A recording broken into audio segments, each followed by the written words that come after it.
some people say that the theory of reincarnation is kind of a logical explanation for homosexuality, because a person might have been a female for a few lives, and then in his next life he could have been a man.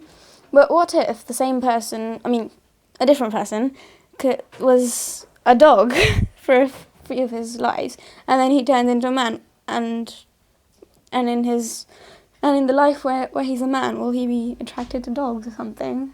You see, I live in England, and this comment is very rough to pass, but this is a true comment. You see, in the Hindu religion they say, if you associate yourself with animals too much, suppose you got a pet, a cat or a dog, and you see, in England, dog is his favorite.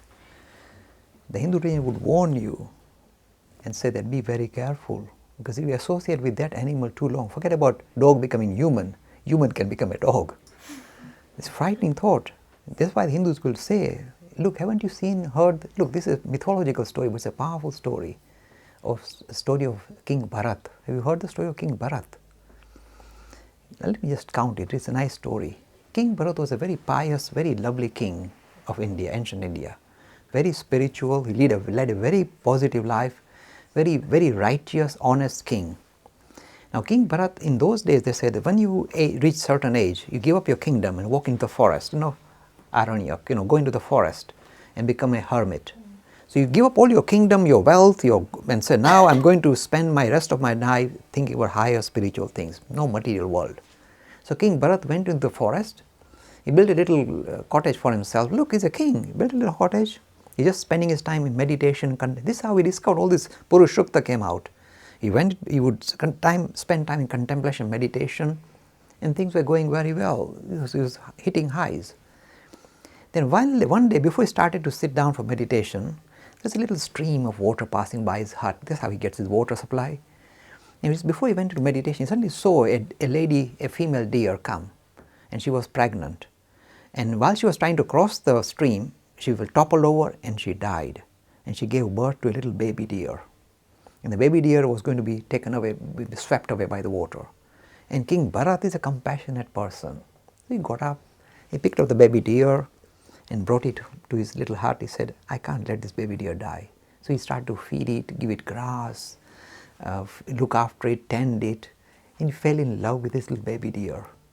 And the baby deer would stay close to the hut, chew grass around the hut, keep looking at this King Bharat and be very friendly. Now King Bharat developed tremendous attachment to this deer. You see, because he's like a child, he's been born and brought up in front of him. He developed attachment to this deer. The story goes, look, this is a story, but enjoy the story. The story goes, when King Bharat died, he was reborn as a deer. It's because the last thing that Bhagavad Gita says, the last thing that you think about before you die becomes your, if you like, this is where you are projected. So the poor man, he was a major king, was projected as a deer, and he was born as a deer. And the story is very interesting. Take it with a pinch of salt. Always take story with a pinch of salt. But he's giving the same idea this young girl is saying. Animal-human relationship. And then this deer, the story goes, because of his character was this high philosophic principle, even though he was born in a deer's body, that character was still there, trapped in a deer's body. So how did he show his character? It only would go where the hermits were meditating and chanting, the Vedic, the deer would just go and live near there and listen. He doesn't know why, because he's a deer, he can't understand. He spent a whole life as a deer, but deliberately grazing near the hermitages. And then when that deer passed away, he was reborn again as a human. And when he was reborn as a human, he recalled what mistake he made last time. He associated with the deer and got caught. He had to go into an extra cycle. So he said, this time, no nonsense. So from the time he was already knowledgeable, high, because this came from his previous life. His character was still there. But now because he had learned a harsh lesson, he decided not to speak to anybody. He said, I don't want to be attached to anybody, including my family.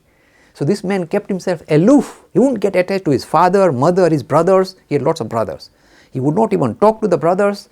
He said, I don't want to be attached, so I just going to keep quiet. Zoom, zip. Because he had very rough experience being born as a deer. He doesn't want to have the second time. He said, nothing doing anymore with society, nothing with anybody, any other human being. I'm going to focus on myself, Atman, and nothing else will get in my way. So he would not speak to anybody, and the wives of the brothers would say, what an idiot, he's an idiot. They call him Jada Bharat, means a thick Bharat. So they said, this is a man who should not be even fed by us. Why should we look after this madman? He's not speaking, he doesn't have any intelligence at all. So they were mistreating him, and this man said, nothing doing, I'm not going to speak. So he lived like that. This is a story of Jada Bharat. This is a very lovely story. And this person kept mum quiet until almost a long time in his life, until an incident occurred where a king was pushing him hard. I won't go into the big story. Let me just touch. It's a nice story. Let me carry on. One day the king's palki, palkin, where the king people are carrying, where it was passing by the village, and one of the palki carrier developed some kind of illness, stomachache or something, and he couldn't carry. So they look around the village, who can help the king get the palki to his kingdom? And they saw this Bharat, he was quite tough and quite large. They said, catch him. He's this idiot, but it doesn't matter, let's catch him and he will carry the palki. So they carry the palki and they were walking. And Bharat said, no problem, without argument he would carry.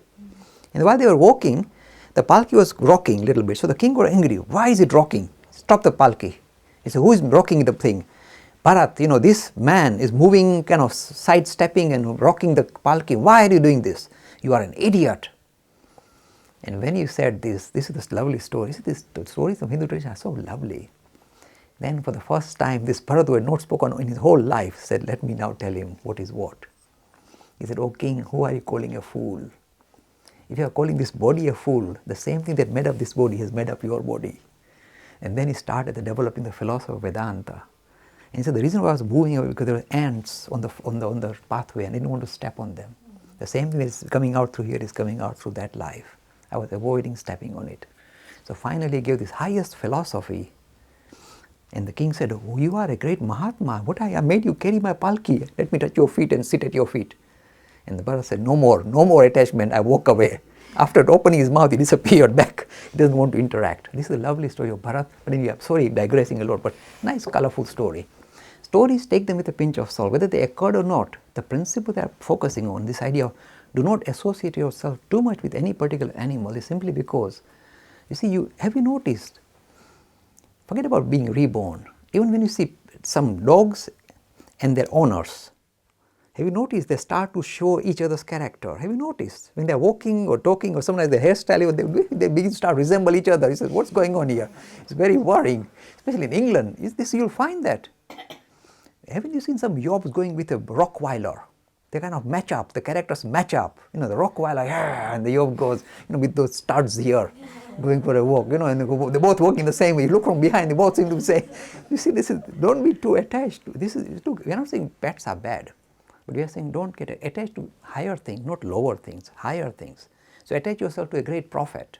Say that I like this, because then you'll fly off. Otherwise, if you attach yourself to the lower animal, you'll fly off there. And Hinduism says it's possible.